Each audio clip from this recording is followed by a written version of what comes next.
Sveiki visi gimę po svarstyklių ženklu. Savaitės taroskopas nuo vasario 24 iki kovo 2 dienos. Pažiūrėkime, kas laukia šią savaitę svarstyklių.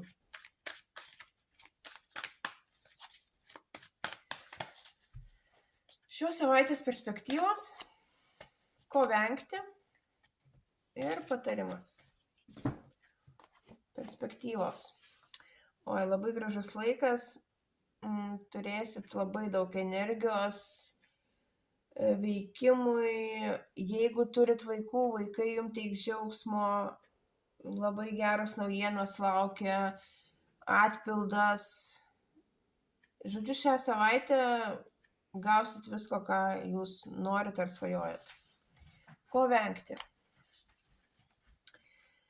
Venkite pasipriešinimo aplinkai. Nesislėpkit nuo žmonių, nesiginkit nuo jų. Nebūkit užsidarę. Ar tiesiog neikit į konfliktus. Ir neatsiribokite nuo žmonių. Patarimas. Kad ir kaip sunku būtų, pasistengkit pamatyti už savo darbo veiklos jo rezultatus. Mokėkit pasidžiaugti jais. Nesusikoncentruokit į sunkų darbą. Sunkiai dirbdami nepraleiskit progos ir pasidžiaugti.